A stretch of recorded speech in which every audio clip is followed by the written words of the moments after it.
नमस्कार बच्चों, SVM school पेलीगंगा की ऑनलाइन क्लासेस में आपका स्वागत है। आज हम कक्षा 11 में हमारी हिंदी अनिवार्य की कक्षा है, जिसमें हम पूर्व में हमारी जो विधान पुस्तक है उस पुस्तक का प्रथम पाठ, पहला जो पाठ है गायिकाओं में बेजोड़ लता मंगेशकर पढ़ रहे थे। इसका हम आधा हिस्सा पढ़ चुके हैं, उसको हम आगे प्रारंभ करें उससे पहले हम जो अंत में पढ़ा था वो यह पढ़ा था कि जो लेखक कुमार गंधर्व है, कुमार गंधर्व संगीत के काफी विशेषज्ञ है और स्वयं संगीत गायक है। लोकगीतों को इन्होंने संरक्षण प्रदान किया, अपनी वाणी प्रदान करी ताकि वे जन जन की भाषा, जन जन के हृदय में उतर सके वो गीत संगीत।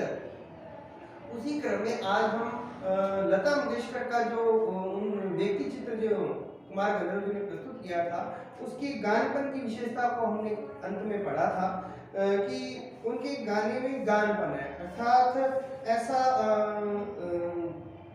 स्वर जो स्वरों में निर्मल है, मधुर है, जिसको सुनते ही हृदय में वह उतर जाता है, हृदय की गहराइयों में उतर जाता है। और ये हमने पढ़ा था और हमने ये पढ़ा था कि उसी समय की लता जी की का संगीत क्षेत्र में जब पदार्पण होता है उस समय नूरजहां नाम की जो पार्श्व गायिका है, चित्रपट संगीत की गायिका है, उनकी आवाज बड़ी प्रसिद्ध थी। उस समय लता जी का संगीत के क्षेत्र में पदार्पण होता है और वे आज उन नूरजहां जी से काफी आगे पहुंच गए। नूरजहां जी की आवाज में जो विशेषता थी वो एक मदान उतान थी, अर्थात मधुशी भरी आवाज थी, तो वो अपने क्षेत्र में विशिष्ट थी। लता जी अपने क्षेत्र में विशिष्ट है। हम इस पाठ को आगे पढ़े कि लता की गाने की और विशेषता है उसका नाद में उच्चारण, कि नाद के साथ उसका उच्चारण करना।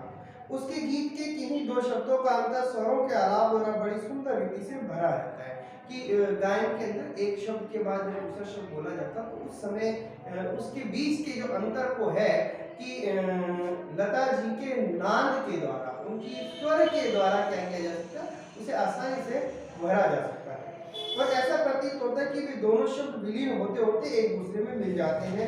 यह बात पैदा करना कठिन है, परंतु लता जी के साथ यह बात अत्यंत सहज और स्वाभाविक हो बैठी है कि लता जी ने एक शब्द से दूसरे शब्द के अंतर को बड़ी ही सरलता से, सहजता से उसको भरा है। ऐसा माना जाता है कि लता के गाने में करुण रस विशेष प्रभावशाली रीति से व्यक्त होता है, पर मुझे खुद यह बात नहीं पड़ती। लेखक का मत है कि लोग कहते हैं कि लता जी की आवाज में करुण, जिसे हम शांत रस कहते हैं, जिसे हम यूं कह सकते हैं कि हृदय बहुत जल्दी द्रवित हो जाता है, ऐसे उनकी गाने में हमें स्वर दिखाई देता है।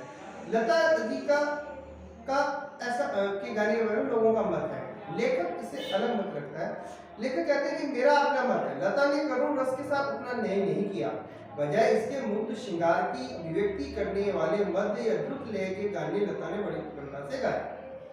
जबकि लेखक कहता है कि उन्होंने जो संगीत गाया वो करुण रस की बजाय श्रृंगार के जो पद हैं उन पदों का उन्होंने मध्य लय और द्रुत लय में तेज गति से का जो गायन होता है उस गायन में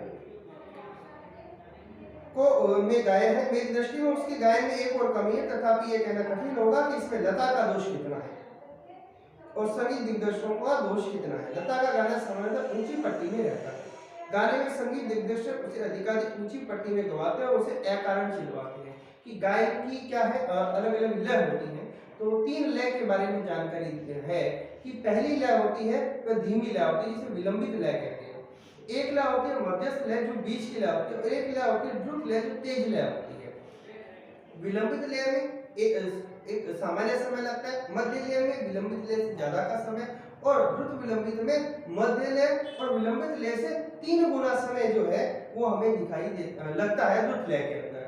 और जब ऊंचे स्वरों में गायन गाया जाता है, गायन की ऊंची पट्टी में गाया जाता है, तब क्या है कि जो गाने वाले को अपने जो गला है उसका बहुत ज्यादा क्या है कठिनाई होती है, उसको ज्यादा दिक्कत होती है गाने में।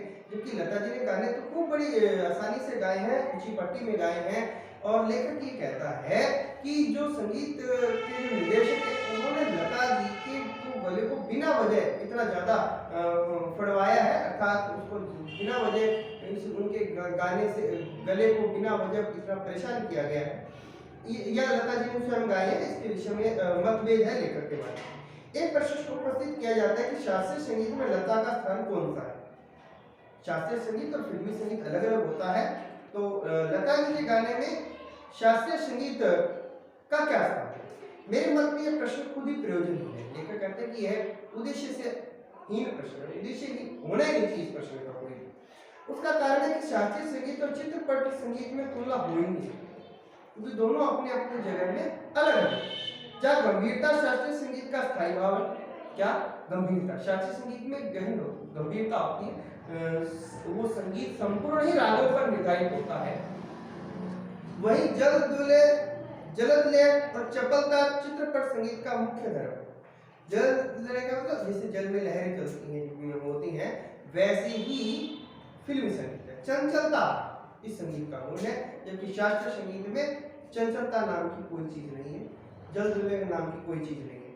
चित्रपट संगीत का ताल प्राथमिक अवस्था का ताल होता है कि उसमें तालों का ध्यान रखा जाता है, तो प्रारंभिक ही होती है, उसमें ज्यादा समस्या ज्यादा दिक्कत नहीं होती। जबकि शास्त्रीय संगीत में ताल अपने परिष्कृत रूप में पाया जाता है, जबकि शास्त्रीय संगीत में लय ताल का बड़ा विशेष ध्यान रखा जाता है, रागों का ध्यान रखा जाता है। चित्रपट संगीत में आधे तालों का उपयोग किया जाता है, उसकी लयकारी बिल्कुल अलग होती है, आसान होती है। यहाँ गीत और आघात को ज्यादा महत्व दिया जाता है। इसमें चित्रपट संगीत में सुलभता और लोच को अगर स्थान, सुलभता मतलब आसानी, लोच मैंने उसमें बिल्कुल मुलायम होता है, कोमलपन होता है फिल्मी संगीत में। तथापि चित्रपट संगीत गाने वाले को शास्त्रीय संगीत की उत्तम जानकारी आवश्यक है, और जिसको फिल्मी संगीत गाना उसे शास्त्रीय गायन की अगर जानकारी होनी भी बहुत जरूरी है। और वह लता के पास निसंशय है, और लता जी के पास शास्त्रीय गायन की जो शिक्षा है वह है। 3.5 या 3.5 मिनट में गाए हुए चित्रपट के किसी गाने का और एक आध खानदानी शास्त्रीय गायक की 3-3.5 मिनट 3 घंटे की महफिल, उन दोनों का कलात्मक और आनंदनात्मक मूल्य एक ही है, ऐसा मैं मानता हूँ। लेखक ये कहता है कि एक फिल्मी संगीत का 3-3.5 मिनट का गाना हो और एक तरफ एक शास्त्रीय गायक की 3-3.5 घंटे की महफिल, दोनों से जो आनंद प्राप्त होगा, दोनों से जो संगीत की कला प्राप्त होगी, वह दोनों एक समान है। किसी उत्तम लेखक का विस्तृत लेख जीवन के रहस्य का विशद रूप में वर्णन करता है, तो वही रहस्य छोटे से छोटे सुभाषित का नन्ही सी कहावत में सुंदरता और परिपूर्णता से प्रकट हुआ भी दृष्टिगोचर होता है। उसी प्रकार 3 घंटों की रंगदार महफिल का सारा रस लता की 3 मिनट की ध्वनि मुद्रिका में आस्वादित किया जा सकता है। यहाँ एक तुलना की गई है। तुलना यह है कि किसी लेखक का बड़ा लेख हो और एक छोटी सी कविता हो, ऐसा अगर हम कहें तो ध्यान रहे, एक छोटी सी कहावत जिसे कहा गया कहावत हो, दोनों का आनंद है, एक लेख का आनंद है, एक छोटी सी कहावत का आनंद है। लेखक कहता है कि वो जो लेख है बड़ा, वह लेख तो शास्त्रीय संगीत है, 3-3.5 घंटे की महफिल है, जबकि छोटी सी कहावत भी अपना एक आनंद देती है, वह है 3.5 मिनट का एक फिल्मी संगीत। स्वर, लय और शब्दार्थ का त्रिवेणी संगम होता है उसका, और महफिल की बेहोशी उसमें समाई रहती है। वैसे देखा जाए तो शास्त्रीय संगीत क्या है और चित्रपट संगीत क्या है, अंत में रसिक आनंद देने की सामर्थ्य किस गाने में कितना है, इस पर उसका महत्व ठहराना उचित है कि व्यक्ति का आनंद कितना है, व्यक्ति किसमें ज्यादा आनंद प्राप्त करता है, वो उसके ऊपर निर्भर करता है, जबकि दोनों का मूल आनंद ही रहता है। मैं तो कहता हूँ कि शास्त्रीय संगीत भी रंजक न हो तो बिल्कुल ही नीरस ठहरेगा। रंजक अगर उसमें थोड़ा सा भी मनोरंजन नहीं हो, थोड़ी भी सरसता नहीं होगी, सुलभता लोच नहीं होगी, गानपन नहीं होगा, तो शास्त्रीय संगीत भी काम का नहीं है। अनाकर्षक प्रतीत होगा और उसमें कुछ कमी सी प्रतीत होगी। गाने में जो गानपन प्राप्त होता है वह केवल शास्त्रीय बैठक के पक्केपन की वजह से ताल सुर के निर्दोष ज्ञान के कारण नहीं। गाने की सारी मिठास, सारी ताकत उसकी रंजकता पर मुख्य अवलंबित रहती है, और रंजकता का मर्म रसिक वर्ग के समक्ष कैसे प्रस्तुत किया जाए, किस रीति से उसकी बैठक दिखाई जाए और श्रोताओं से कैसे सुसंवाद साधा जाए, इसमें समाविष्ट है। किसी मनुष्य का अस्थि पंजर और एक प्रतिभाशाली कलाकार द्वारा उसी मनुष्य का तेल चित्र, इन दोनों में जो अंतर होगा वही गायन के शास्त्रीय गायन और उसकी स्वरों द्वारा की गई सुसंगत अभिव्यक्ति में होगा। यहाँ पर शास्त्रीय गायन और चित्रपट संगीत में अंतर बताने का प्रयास किया। कहते हैं कि किसी चित्रकार द्वारा एक हड्डियों का ढांचा मात्र अगर व्यक्ति है, उस व्यक्ति को देखे हम शायद हमें सुंदरता नहीं नजर आए, जबकि उसी का एक तेल चित्र अर्थात रंगों से सुंदर चित्र अगर उसका बनाया जाता है और उस कलाकार की कलाकारी वहां दिखाई देती है तो हमें वो चित्र बड़ा अच्छा प्रतीत होगा। वैसे ही शास्त्रीय गायन और चित्रपट संगीत में अंतर हमें दिखाई देता है। संगीत के क्षेत्र में लता का स्थान अव्वल दर्जे के खानदानी गायक के समान ही माना जाता है। जैसे शास्त्रीय गायन में अब घराने होते हैं और उस घराने की अपनी एक परंपरा एक शैली होती है और उनके जो शिष्य हैं सीखने वाले वे उसी परंपरा का निर्वाह करते हैं। उसी प्रकार फिल्मी संगीत में लता जी अपने आप में एक स्वयं खानदानी गायक है, एक अपने आप में घराना है। क्या लता 3 घंटों की महफिल जमा सकती है? ऐसा संशय व्यक्त करने वालों से मुझे भी एक प्रश्न पूछना है कि क्या कोई पहली श्रेणी का गायक 3 मिनट की अवधि में चित्रपट का कोई गाना उसकी इतनी कुशलता और रसोत्कंठता से गा सकेगा? नहीं, यही उस प्रश्न का उत्तर उन्हें देना पड़ेगा। ये तो कोई पूछे कि लता जी क्या 3 साढ़े 3 घंटे लगातार गा सकती हैं, तो लेखक कहते हैं कि मेरा उनसे प्रश्न, क्या कोई 3 साढ़े 3 मिनट के अंदर उसी शास्त्रीय गायन की कला का एक गाना गा करके गीत गा करके वो आनंद दे सकता है? तो संभव नहीं है। तो लता जी ने बेशक 3 साढ़े 3 घंटे से ज्यादा महफिलें सजाई हैं, चित्रपट के संगीत गाए हैं। खानदानी गवैयों का ऐसा दावा है कि चित्रपट के संगीत के कारण लोगों की अभिरुचि बिगड़ गई है। अभिरुचि मतलब लोगों ने संगीत के प्रति अपने आप को बदल लिया। फिल्मी संगीत उनके लिए संगीत है, शास्त्रीय गायन कोई संगीत नहीं है। तो चित्रपट संगीत ने लोगों के कान बिगाड़ दिए ऐसा आरोप लगाया जाता है, पर मैं समझता हूँ कि चित्रपट संगीत ने लोगों के कान खराब नहीं किए, उल्टे सुधार दिए। सुधारे कैसे हैं? क्योंकि पाठ्य प्रारंभ में हमने पढ़ा था कि चित्रपट संगीत ने लोगों की संगीत में रुचि पैदा कर दी और इतना उस संगीत को आसान बना दिया कि आज हर घर में कोई ना कोई गायकार जरूर मिल जाएगा हमें, और वो गायकार मिलने का जो कार्य करवाया वो लता जी ने करवाया है। तो चित्रपट संगीत ने लोगों के कान बिगाड़े नहीं है, बल्कि कान सुधार दिए, उनके कानों में संगीत का रस प्रदान किया। ये विचार पहले ही व्यक्त किए गए हैं और उनकी पुनरुक्ति नहीं करूंगा, ये बात पहले आ चुकी है। सच बात तो यह है कि हमारे शास्त्रीय गायक बड़ी आत्म संतुष्ट प्रवृत्ति के संगीत के क्षेत्र में उन्होंने अपनी हुकुमशाही स्थापित कर रखी है। शास्त्रीय शुद्धता के कर्मकांड को उन्होंने आवश्यकता से अधिक महत्व दे रखा है। मैंने पहले कहा था कि शास्त्रीय गायन के अंदर घराने होते हैं, उन घरानों की अपनी परंपरा का निर्वहन किया जाता है। तो शास्त्रीय गायकों ने क्या कर रखा है, उस परंपरा का निर्वहन करते जा रहे हैं। वो कर्मकांड जो चलती आ रही है परंपरा का निर्वहन कर रहे हैं, परिवर्तन नहीं है उनके संगीत के अंदर हमें दिखता। मगर चित्रपट संगीत द्वारा लोगों की अभिजात्य संगीत से जान पहचान हो रही है। अभिजात्य माने नए नए संगीत से, नई तकनीक से हमें पहचान हो रही है। उनकी चिकित्सीय और चौकस वृत्तियां बढ़ती जा रही है। मतलब नया खोज, वो अनुसंधान कर रहे हैं, वो लोगों की रुचि क्या है उसका निदान करते हैं। केवल शास्त्र शुद्ध और नीरस गाना उन्हें नहीं चाहिए, उन्हें इसको सुरीला भावपूर्ण करना चाहिए। यह क्रांति चित्रपट संगीत लेके आया है। चित्रपट संगीत समाज की संगीत विषयक अभिरुचि में प्रभावशाली मोड़ लाया है।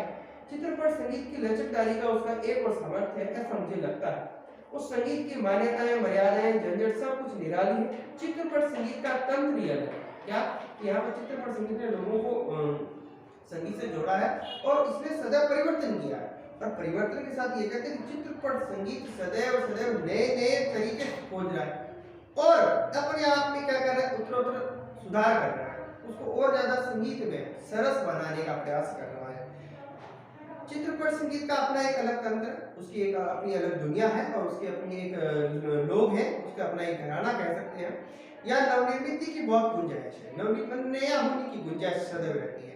जैसे शास्त्रीय गायक रागदारी का चित्रपट संगीत दर्शकों ने उपयोग किया, जैसे शास्त्रीय गायन में राग गाए जाते हैं, उन रागों का प्रयोग फिल्मी संगीत चित्रपट संगीत में किया गया।